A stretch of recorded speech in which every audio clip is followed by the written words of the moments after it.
Chunk One, en Meghan Markle, vient de donner à Internet de l'or pur et, honnêtement, elle n'a aucune idée à quel point cela s'est retourné contre elle. La duchesse de Sussex est apparue au sommet des femmes les plus puissantes de fortune, et ce qui était censé être son grand moment en tant que femme d'affaires sérieuse s'est transformé en une masterclass de malaise. La vidéo se propage comme une traînée de poudre, mais pas pour les raisons espérées par Meghan. Les gens ne sont pas inspirés, ils ne sont pas impressionnés, ils rient.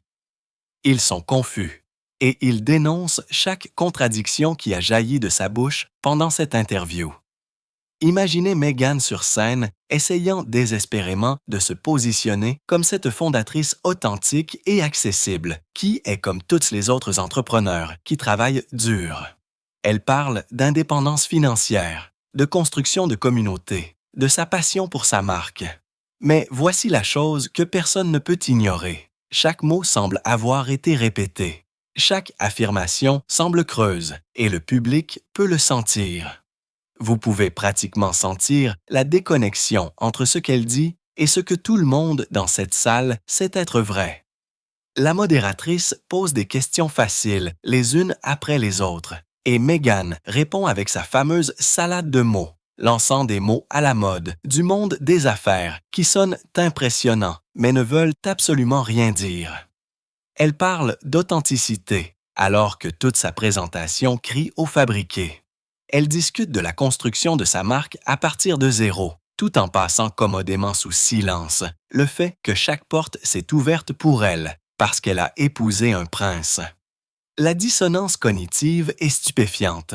Mais le clou du spectacle, Meghan continue de se positionner comme cette outsider acharnée. Cette femme fondatrice qui apprend au fur et à mesure, faisant des erreurs et pivotant comme tout le monde, sauf qu'elle n'est pas comme tout le monde. Elle n'a pas démarré son projet avec un accord Netflix. Elle n'a pas couru après les investisseurs ni démarché les capitals risqueurs. Elle est entrée à Hollywood avec un titre royal et une plateforme intégrée que 99,9% des vrais entrepreneurs ne pourraient jamais rêver d'accéder. Et pourtant, d'une manière ou d'une autre, elle a réussi à gâcher presque toutes les opportunités. Le sommet était censé présenter Meghan comme une chef d'entreprise sérieuse, une personne dont les autres femmes pourraient s'inspirer et qu'elles pourraient admirer. Au lieu de cela, il a exposé chaque faiblesse de sa stratégie, chaque lacune dans ses connaissances, chaque récit soigneusement construit qui ne résiste pas même à l'examen le plus doux. Les commentaires sont désactivés sur ses réseaux sociaux pour une raison. Mais elle ne peut pas à contrôler ce qui se passe lorsque des extraits de ce sommet commencent à circuler partout ailleurs. Les experts de l'industrie regardent ça et grimacent. Les vraies femmes fondatrices se grattent la tête, se demandant comment quelqu'un avec autant de ressources et autant de visibilité pourrait commettre des erreurs aussi fondamentales. Et le grand public, il s'en donne à cœur joie en disséquant chaque affirmation, chaque rire maladroit, chaque moment où l'image soigneusement construite de Meghan s'effrite et révèle quelque chose de bien moins soigné en dessous. Chunk 2. C'était censé être son tour d'honneur. Au lieu de cela, c'est peut-être le moment où tout le monde réalise que la duchesse n'a pas les compétences pour gérer une entreprise. Parlons du moment le plus embarrassant de tout le sommet. Et honnêtement, il est difficile d'en choisir un seul, mais ce faux pas particulier révèle tout ce que vous devez savoir sur la façon dont Meghan Markle gère son entreprise. Elle n'a cessé d'appeler son produit de la confiture, encore et encore et encore. Le problème, c'est qu'elle ne vend pas de sauce de confiture, elle vend de la pâte à tartiner. Et avant de penser que ce n'est que de la sémantique, ce n'est absolument pas le cas. Il y a une différence juridique, une différence d'étiquetage, et le fait que Meghan ne sache pas quel produit elle vend réellement est absolument stupéfiant. La confiture a une définition spécifique. Elle nécessite un certain pourcentage de fruits, une certaine teneur en sucre et doit répondre à des normes particulières pour être légalement appelée confiture. La pâte à tartiner, c'est ce que vous faites lorsque votre produit ne répond pas à ces exigences. C'est littéralement l'option de secours, le lot de consolation des conserves. Et Meghan Markle, la fondatrice et le visage d'American Riviera Orchard, ne peut pas identifier correctement son propre produit phare. Elle est sur scène à parler de la façon dont la confiture était l'histoire de l'origine, comment la confiture est ce qui a tout déclenché, comment elle fabriquait tellement de confitures à la maison, sauf qu'elle ne fabriquait pas d'œufs. De confiture, elle fabriquait de la pâte à tartiner. Ce n'est pas une petite erreur, c'est le BA du commerce. Vous devez savoir ce que vous vendez. Vous devez comprendre votre produit de fond en comble. Surtout lorsque vous êtes Clémence Z, la fondatrice qui se tient sur une scène lors d'un grand sommet commercial et que vous parlez à de vrais entrepreneurs et chefs d'entreprise.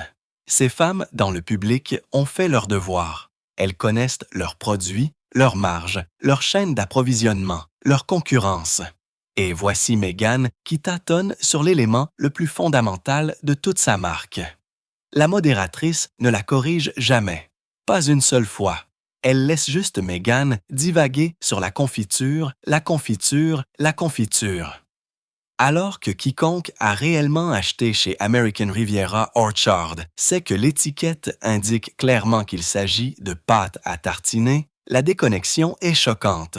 Cela vous fait vous demander si Meghan lit même ses propres étiquettes de produits ou si elle est tellement éloignée des opérations commerciales réelles qu'elle ne connaît vraiment pas la différence. Les deux options sont terribles. Mais attendez, ça empire. Meghan raconte qu'elle est constamment impliquée dans chaque détail de la marque. Chunk 300. Comment elle est très impliquée dans le développement des produits, comment elle étudie attentivement les états des profits et pertes et ajuste les marges, et pourtant, elle n'arrive pas à nommer correctement ce qu'elle vend. La contradiction est flagrante. Vous ne pouvez pas prétendre être profondément impliqué dans votre entreprise tout en démontrant simultanément que vous ne connaissez pas les faits fondamentaux sur votre produit phare. Les vrais entrepreneurs qui regardent ça grimacent. Ils pensent à tout le travail qu'ils ont accompli pour comprendre chaque aspect de leur entreprise, chaque réglementation, chaque exigence d'étiquetage, chaque détail de marketing. Et puis, il y a Meghan qui agite les mains en parlant de confiture qui n'est pas de la confiture, vendant une version fantastique de son entreprise qui ne correspond pas à la réalité. Ce moment à lui seul mine chaque autre affirmation qu'elle a faite pendant toute cette interview, parce que si elle ne peut pas faire ça correctement, qu'est-ce qu'elle rate d'autre? Maintenant, parlons de la situation avec Netflix, parce que Meghan a essayé de réaliser l'une des opérations de communication les plus transparentes de mémoire récente, et elle pensait vraiment que personne ne le remarquerait. Lorsqu'on lui a posé des questions sur son partenariat avec Netflix, Meghan a brossé un tableau de succès et de flexibilité. Elle a parlé de la façon dont l'accord avait été prolongé, le qualifiant de signe incroyable de la force de leur partenariat. Elle a fait croire que Netflix était tellement impressionné, tellement ravi de leur travail qu'ils ne pouvaient tout simplement pas se séparer des Sussex. Sauf que ce n'est pas ce qui s'est passé. Même pas de près. L'accord global original que Harry et Meghan ont signé avec Netflix valait, selon les informations, 100 millions de dollars. Cet accord a expiré et ce qu'ils ont obtenu en retour, c'est un accord de premier regard. Pour ceux qui ne parlent pas le jargon d'Hollywood, c'est une énorme rétrogradation. Un accord global signifie que Netflix vous paie que vous produisiez quelque chose ou non.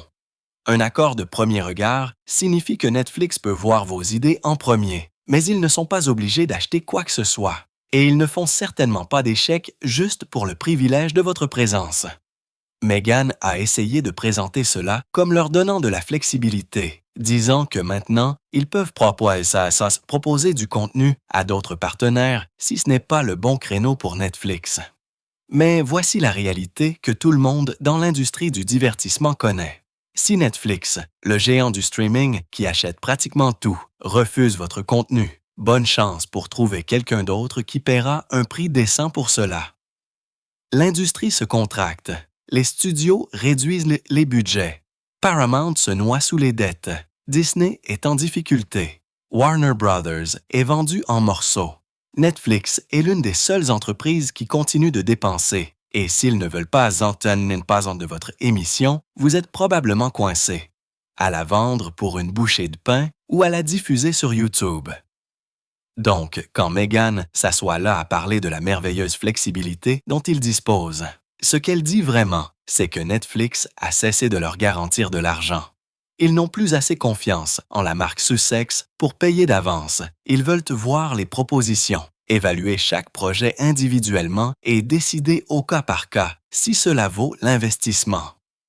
Chunk 4. Ce n'est pas un vote de confiance. C'est Netflix qui couvre ses paris après que les antécédents de Harry et Meghan se soient avérés moins que stellaires. Le seul succès massif qu'ils ont produit a été leur propre série documentaire. Et soyons honnêtes, cela a réussi parce que les gens voulaient les voir dénigrer la famille royale, pas à cause d'une quelconque brillance de la production. Tout le reste a sous-performé ou a complètement échoué.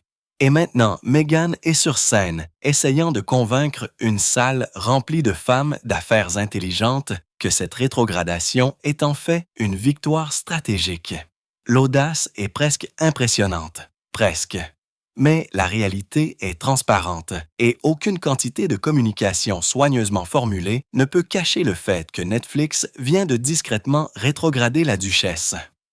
Il y a eu ce moment pendant le sommet qui a parfaitement capturé à quel point Meghan Markle est vraiment déconnectée. Et honnêtement, c'était presque douloureux à regarder. La modératrice lui a posé des questions sur la stratégie des médias sociaux, sur la façon dont elle utilise des plateformes comme Instagram et TikTok pour construire sa marque et se connecter avec les consommateurs. Question raisonnable, n'est-ce pas? Surtout pour quelqu'un qui lance une entreprise de style de vie en 2025. Et la réponse de Meghan, elle a ri et a dit que la dernière fois qu'elle était sur Instagram, Boomerang était une chose. Laissez ça vous imprégner pendant une seconde.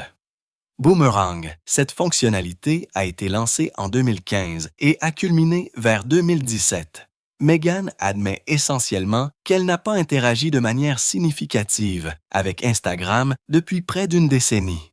Pourtant, elle essaie de vendre une marque de style de vie moderne qui dépend entièrement du marketing des médias sociaux et de la construction de communautés numériques. La déconnexion est absolument stupéfiante. Elle tente de construire une entreprise dans un espace qu'elle admet ouvertement ne pas comprendre ou auquel elle ne participe pas. Mais voici où ça devient encore plus ridicule. Meghan a dit ça comme si c'était charmant, comme si ça la rendait accessible d'une certaine manière. Elle a gloussé d'être si vieille et déconnectée, comme si admettre son ignorance concernant le principal canal de marketing pour son entreprise était attachant plutôt qu'alarmant. Les femmes dans ce public n'acquiesçaient pas en pensant à quel point elle est mignonne et authentique. Elles se demandaient probablement comment quelqu'un pourrait possiblement lancer une marque de vente directe aux consommateurs sans comprendre les plateformes où les consommateurs vivent réellement. Chaque marque de style de vie réussie aujourd'hui est construite sur l'engagement des médias sociaux. Elles sont sur Instagram quotidiennement à publier des stories, à créer des Reels, à interagir avec les abonnés, à se montrer de manière cohérente. Elles sont sur TikTok à créer du contenu de courte durée qui se connecte avec les publics plus jeunes. Elles comprennent les algorithmes. Chunk 5. Elles suivent les métriques. Elles savent ce qui résonne et ce qui tombe à plat. Et puis, il y a Meghan qui pense que Boomerang est toujours pertinent et traite Instagram comme une terre étrangère mystérieuse qu'elle commence tout juste à explorer. La modératrice a demandé si elle rejoindrait TikTok. Et Meghan a donné cette réponse vague et évasive à propos de sa relation compliquée avec les médias sociaux. Elle a parlé de la sécurité en ligne et de la protection des enfants, ce qui sont certes des préoccupations valables, mais de nombreuses marques et fondateurs réussissent à maintenir une présence active sur les médias sociaux tout en défendant la sécurité numérique. Ce n'est pas une situation de tout ou rien. C'est juste une autre excuse pour expliquer pourquoi Meghan ne peut pas se donner la peine de faire le travail réel requis pour construire une marque moderne. Elle veut le succès, la reconnaissance, les ventes, mais sans faire l'effort de rencontrer les consommateurs là où ils sont réellement. Elle veut choisir les parties de l'entrepreneuriat qui lui semblent confortables tout en ignorant le reste. Et ce commentaire sur Boomerang a juste cristallisé le tout. Meghan Markle essaie de construire une marque de 2025 avec une compréhension des médias sociaux datant de 2015 et elle ne voit vraiment pas le problème. Meghan a passé une bonne partie de ce sommet à parler de communauté, de l'importance que cela a pour sa marque, de la façon dont elle veut créer une connexion et un engagement avec son public. Elle s'est longuement attardée sur la valeur de rassembler les gens, de favoriser les relations, de construire quelque chose de significatif au-delà de la simple vente de produits. Tout cela semblait beau et intentionnel et profondément authentique, jusqu'à ce que vous vous souveniez d'un détail crucial. Ces commentaires sont désactivés, complètement. Aucune discussion communautaire n'est autorisée. Pensez à l'ironie ici pendant 61 secondes. Meghan est censée sur scène à prêcher sur la construction de communautés tout en empêchant activement son public de réellement former une quelconque communauté sur ses plateformes. Une vraie communauté se forme lorsque les gens peuvent interagir les uns avec les autres, partager des expériences, se soutenir mutuellement, débattre et discuter et se connecter. Rien de tout cela ne peut se produire lorsque la section des commentaires est verrouillée plus hermétiquement que Fort Knox. Ce que Meghan a créé n'est pas une communauté. C'est une chaîne de diffusion où elle parle et tout le monde est forcé d'écouter en silence. Mais attendez, ça empire. Lorsque la modératrice a doucement insisté, demandant comment elle crée une communauté sans commentaires, Meghan avait une réponse prête. Elle a expliqué que son gestionnaire de médias sociaux lui envoie des captures d'écran du contenu généré par les utilisateurs. Et puis, Meghan écrit personnellement des notes manuscrites en réponse à certains messages sélectionnés. Elle a présenté cela comme une solution géniale, une solution de contournement créative qui lui permet de s'engager de manière authentique, tout en protégeant sa santé mentale et en protégeant ses partisans de la négativité. Sauf que ce n'est pas de la construction communautaire. C'est une correspondance de correspondance avec une poignée de fans soigneusement choisis. La communauté est désordonnée et organique et se produit entre les membres, pas seulement entre un fondateur et des adeptes individuels. Chunk 6. La communauté, ce sont des personnes qui se connectent les unes aux autres autour d'intérêts communs, qui nouent des amitiés, qui créent des blagues internes, qui se soutiennent mutuellement dans les moments difficiles. Meghan, qui écrit des notes individuelles à des utilisateurs aléatoires, qu'elle choisit elle-même, est au mieux une démonstration et au pire une tentative de contrôle. La vraie raison pour laquelle elle désactive les commentaires n'a rien à voir avec la protection de ses partisans contre la négativité. Il s'agit de se protéger elle-même de la responsabilité. Il s'agit de contrôler le récit et d'empêcher quiconque de poser des questions difficiles ou de souligner des incohérences ou de partager des expériences qui contredisent l'image soigneusement soignée qu'elle essaie de projeter. Avec les commentaires activés, les gens pourraient dire ça se pourrait discuter des raisons pour lesquelles les produits ne se vendent plus aussi rapidement, des raisons pour lesquelles le changement de nom a eu lieu, des raisons pour lesquelles les marques de commerce ont échoué, des raisons pour lesquelles les expéditions prennent des semaines. Sans les commentaires, Meghan peut prétendre que tout est parfait. D'autres marques réussissent à maintenir des sections de commentaires. Elles embauchent des modérateurs. Elles filtrent le spam. Elles créent des directives communautaires. Ce n'est pas impossible, c'est juste du travail. Et cela exige d'être prêt à faire face aux critiques, à écouter les commentaires, à admettre quand quelque chose ne fonctionne pas. Meghan veut tous les avantages de la communauté, la fidélité et l'engagement et le marketing de bouche à oreille sans aucune des vulnérabilités ou des responsabilités qu'exige une vraie communauté. Ce n'est pas construire une communauté, c'est construire une chambre d'écho soigneusement contrôlée.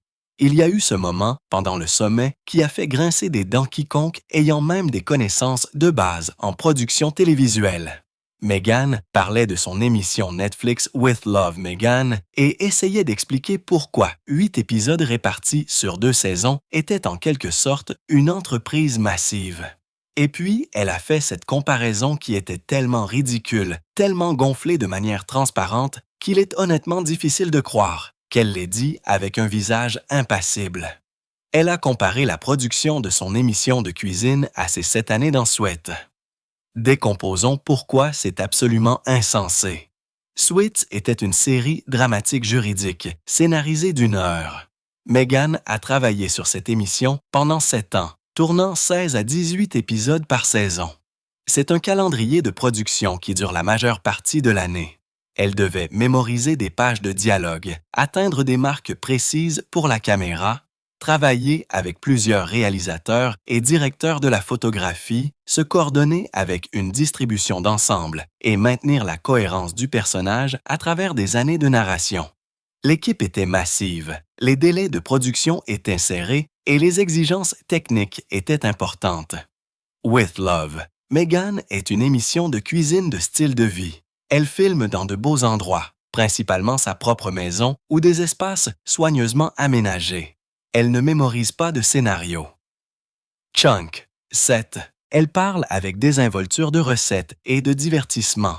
Elle n'atteint pas un blocage précis pour des scènes complexes. Elle arrange des fleurs et plie des serviettes. La production peut sembler soignée, mais elle est fondamentalement différente de la télévision scénarisée. Elle se rapproche plus d'une vidéo YouTube, avec un budget plus important que d'une vraie série dramatique télévisée. Et voici ce qui rend cette comparaison encore plus ridicule. Meghan ne dirigeait pas Sweats. Elle était une actrice dans Sweats, une actrice de soutien en plus. Même pas le rôle principal. Elle se présentait, disait ses lignes et rentrait chez elle. Elle n'assistait pas aux réunions de production. Elle ne prenait pas de décisions créatives. Elle ne gérait pas les budgets, ni ne coordonnait l'équipe, ni ne s'occupait de la post-production. Elle était un rouage dans une machine beaucoup plus grande. Et oui, elle a travaillé dur, mais elle n'était pas responsable de la production globale de manière significative. Mais maintenant, avec son émission Netflix, soudainement, elle compare les deux comme s'il s'agissait d'une charge de travail équivalente, comme si le tournage de 8 épisodes d'une émission de cuisine où elle fait de la confiture, désolé, de la pâte à tartiner, et enseigne l'emballage de cadeaux était en quelque sorte comparable à 7 saisons d'une série dramatique scénarisée.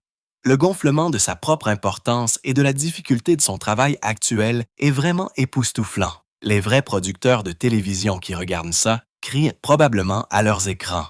Ce moment résume parfaitement toute l'approche de Meghan.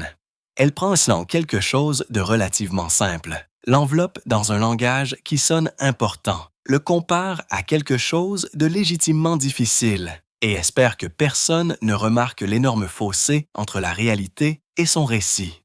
Elle compte sur le fait que les gens ne comprennent pas la différence entre la télévision scénarisée et non scénarisée, entre être un talent et être un producteur, entre se présenter et diriger réellement l'émission.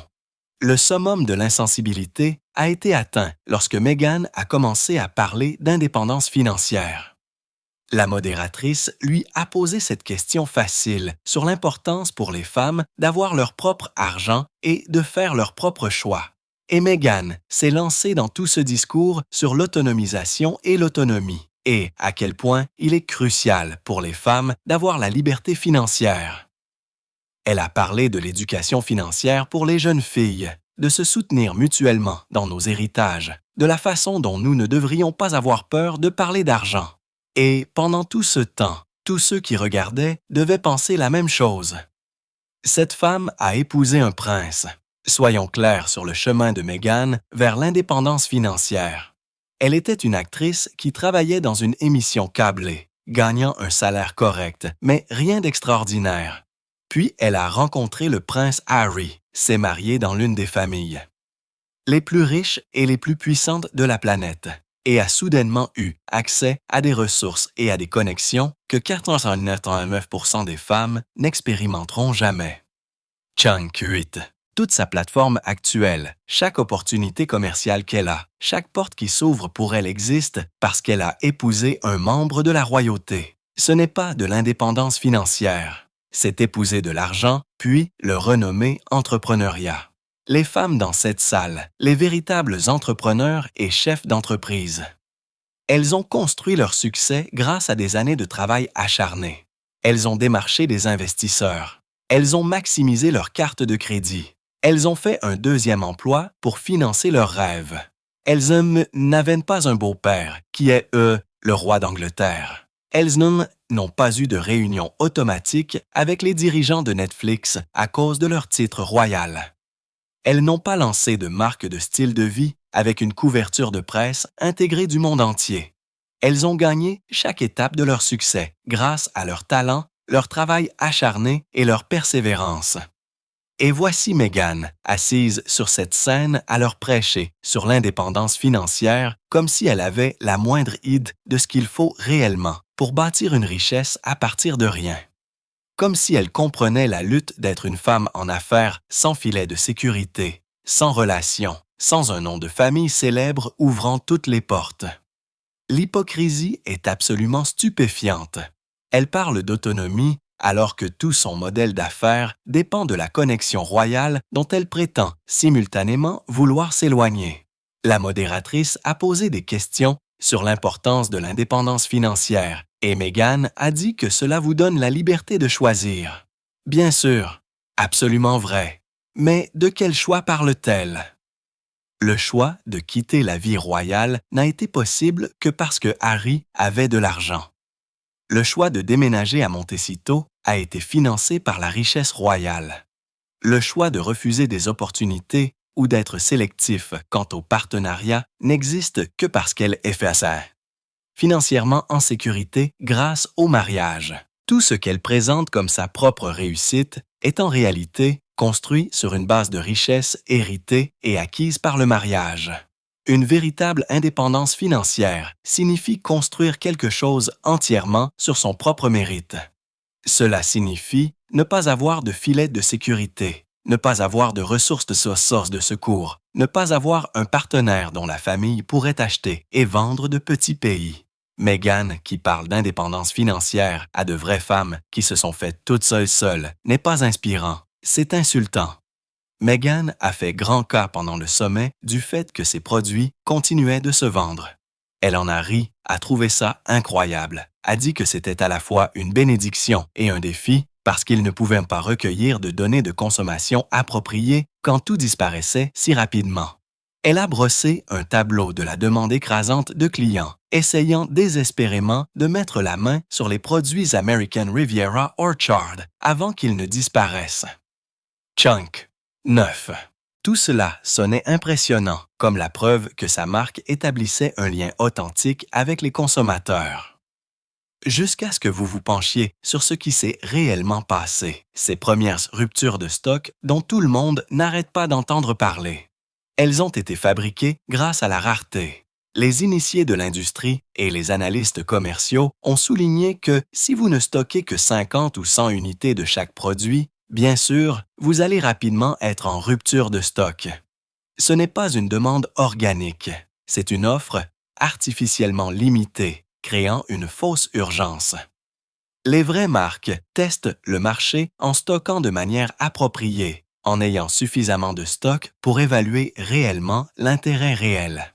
L'équipe de Meghan a créé l'illusion du succès en maintenant des quantités si basses que la rupture de stock était pratiquement garantie. Mais voici où l'histoire devient vraiment intéressante. Ces ruptures de stock initial se sont produites. Tout le monde le reconnaît. Mais ce qui se passe maintenant raconte une histoire complètement différente. Les récentes baisses de prix ne se traduisent pas par des ruptures de stock. Les produits restent disponibles pendant des jours, parfois des semaines. La liste d'attente qui était censée compter des milliers de personnes désireuses d'acheter ne se traduit plus par des ventes réelles. Le facteur curiosité s'est estompé et ce qui reste est une marque qui a du mal à maintenir son élan. Des rapports se suggèrent qu'un pourcentage énorme de ses premiers achats provenaient de journalistes, de critiques et d'observateurs de la famille royale qui voulaient découvrir les produits et écrire à leur sujet. Ce n'étaient pas des clients fidèles qui prévoyaient de recommander. C'étaient des acheteurs ponctuels qui satisfaisaient leur curiosité. Maintenant que la nouveauté s'est estompée, la vraie clientèle se révèle et elle est beaucoup plus petite que Meghan ne veut le faire croire à qui que ce soit. Les fans qui achèteront tout ce qui est associé à elle sont toujours là, mais ce n'est pas suffisant pour soutenir une entreprise à long terme. Et parlons de ce qu'elle vend réellement. De la pâte à tartiner, qui coûte 3 fois plus cher que ce que vous paieriez dans une épicerie pour une meilleure qualité. Des fleurs comestibles qui sont complètement superflues. Des biscuits pour chiens, des sablés, rien de propriétaire, rien d'unique, rien que vous ne puissiez trouver ailleurs pour moins cher et avec un meilleur goût.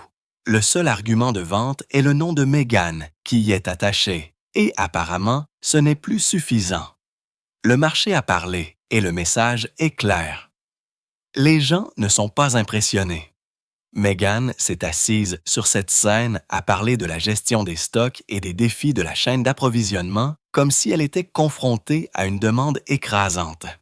Mais la réalité est que ces produits sont maintenant facilement disponibles parce que personne ne les achète assez vite pour créer une véritable pénurie. L'histoire de la rupture de stock était un récit soigneusement construit qui a fonctionné exactement une fois et maintenant il s'effondre en temps réel pendant que Mégane prétend que tout se passe comme prévu. Chunk 10. L'un des aspects les plus pénibles du visionnage de ce sommet a été d'écouter Mégane lancer des mots à la mode du monde des affaires, comme si elle jouait au bingo d'entreprise. Elle a parlé de la rencontre du contenu et du commerce, de la création d'une marque à la fois accessible et mastagie, d'être intentionnel et authentique, tout en construisant une communauté à travers des expériences tactiles. Chaque phrase était remplie d'une terminologie qui sonnait impressionnante, mais ne voulait absolument rien dire lorsque vous vous arrêtiez réellement pour réfléchir à ce qu'elle disait. Prenez Mastiga par exemple. Elle a utilisé ce mot pour décrire sa marque, et vous pouviez presque la voir attendre que le public soit impressionné par son vocabulaire marketing. Mastage est censé signifier prestige de masse. Des produits qui donnent l'impression d'être luxueux, mais qui sont proposés à un prix pour une plus grande accessibilité. Sauf que les produits de Mégane sont trop chers et sous-performants. Une pâte à tartiner qui coûte 36 $ n'est pas un prix accessible. C'est un prix de luxe sans la qualité du luxe. Elle utilise des mots à la mode pour habiller une marque qui n'a pas compris son positionnement réel sur le marché. Elle n'arrêtait pas de parler de la façon dont le contenu et le commerce se rencontrent comme si c'était un concept révolutionnaire qu'elle avait découvert. Mais ce n'est que du marketing d'influence de base et du contenu de marque. Toutes les marques de style de vie font ça. Elles créent du contenu qui met en valeur leurs produits et stimule les ventes. Ce n'est pas innovant, c'est une pratique courante. Mégane agit comme si elle était à l'avant-garde de quelque chose de révolutionnaire, alors qu'en réalité, elle ne fait que ce que tout le monde a compris il y a 5 ans, sauf qu'elle le fait moins efficacement. Tout le discours sur les expériences tactiles et le retour aux choses que vous pouvez toucher était une autre phrase vide déguisée en perspicacité. Elle vend en ligne directement aux consommateurs via le commerce électronique. Vous ne pouvez pas toucher les produits avant de les acheter. Vous ne pouvez pas sentir la pâte à tartiner ou toucher l'emballage. Tout se passe à travers les écrans, exactement le contraire du tactile. Elle lance cette phrase en espérant qu'elle sonnera significative, mais elle contredit directement son modèle d'affaires réel. Et ne parlons même pas des références constantes au fait d'être intentionnel et authentique. Mégane a dû dire authentique une 12aine de fois pendant cette interview. Mais voici ce qu'il en est de l'authenticité. Les personnes vraiment authentiques n'ont pas besoin d'annoncer constamment à quel point elles sont authentiques. Elles le sont tout simplement. Lorsque vous devez à plusieurs reprises dire aux gens que vous êtes sincère et réel et honnête, cela signifie généralement que vous travaillez très dur pour les convaincre de quelque chose qui n'est pas naturellement apparent. Chunk 11. L'authenticité ne devrait pas nécessiter une campagne de marketing. Les femmes dans ce public ont de vraies entreprises avec de vraies métriques et de vraies stratégies. Elles comprennent leur marché, elles connaissent leurs clients, elles peuvent articuler leurs propositions de valeur sans se cacher derrière un jargon insignifiant. Et puis, il y a Mégane qui énumère des mots à la mode qu'elle a probablement appris d'un podcast d'affaires, espérant que personne ne remarque qu'elle ne dit absolument rien de substantiel. C'est une prestidigitation verbale, et quiconque y prête attention peut voir clair à travers. La salade de mots ne trompe somme personne, sauf peut-être Meghan elle-même. Cette apparition au Fortune Summit n'était pas qu'une interview maladroite. C'était une parfaite encapsulation de tout ce que Meghan Markle a fait depuis qu'elle a quitté la famille royale. Elle a construit cette réalité alternative où elle est une entrepreneure à succès, une personnalité publique aimée, une femme qui s'est éloignée des privilèges pour construire quelque chose de significatif selon ses propres conditions. Et des événements comme ce sommet exposent à quel point cette construction est vraiment fragile lorsqu'elle est confrontée même à un examen minutieux. Chaque affirmation qu'elle a faite pendant cette interview s'est effondrée au moindre examen. Elle construit une communauté, mais désactive les commentaires. Elle connaît intimement son entreprise, mais ne peut pas nommer son propre produit correctement. Elle est une entrepreneure avertie, mais admet qu'elle n'a pas utilisé les médias sociaux de manière significative depuis des années. Elle prêche l'indépendance financière tout en devant chaque opportunité à des relations royales. Les contradictions s'accumulent si haut qu'il devient impossible de les ignorer. Et la vidéo qui devient virale signifie que plus de gens que jamais s'en rendent compte. Ce qui est fascinant, c'est la façon dont Meghan semble sincèrement inconsciente de la transparence de tout cela. Elle prononce ses répliques avec une telle confiance, comme si elle croyait vraiment au récit qu'elle tourne. Peut-être s'est-elle entourée de personnes qui ne lui disent que ce qu'elle veut entendre. Peut-être a-t-elle tellement adhéré à sa propre mythologie qu'elle ne voit plus les lacunes. Quoi qu'il en soit, le résultat est le même. Elle est déconnectée de la réalité et de plus en plus en décalage avec la perception du public. Le sommet était censé la légitimer en tant que femme d'affaires pour la positionner aux côtés de véritables fondateurs et chefs de file de l'industrie. Au lieu de cela, il a mis en évidence chaque faiblesse de sa stratégie et chaque défaut de son exécution. Les vrais entrepreneurs dans cette salle ont construit des entreprises durables grâce à l'innovation, au travail acharné et à une connexion authentique avec leurs clients. Meghan a construit un château de cartes maintenu ensemble par un titre royal et la curiosité des célébrités, et la fondation s'effondre plus vite qu'elle ne peut la reconstruire. Voici le point essentiel que personne ne semble prêt à lui dire directement en face. American Riviera. Orchard est un échec, with love.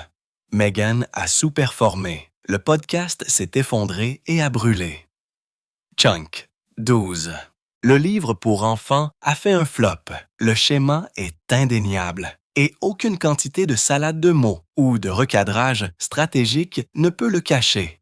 Le public a compris que derrière toutes ces notes, les images soignées et les récits soigneusement élaborés, se cache une femme qui veut les récompenses du succès sans faire le travail réel requis pour l'atteindre. Ce moment viral du sommet est important parce que le mensonge rattrape le menteur en temps réel, capturé par une caméra pour que tout le monde puisse le voir. Meghan ne peut pas contrôler le récit lorsque des extraits se répandent sur des plateformes qu'elle ne comprend même pas comment utiliser. Elle ne peut pas supprimer les commentaires soulignant ses contradictions lorsqu'ils se produisent sur des comptes qu'elle ne gère pas.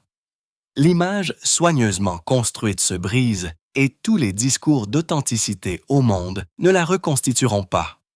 Alors, déposez vos pensées ci-dessous. Aimez. Abonnez-vous et restez à l'écoute parce que la prochaine vidéo vous attend et vous ne croirez pas ce qui va suivre.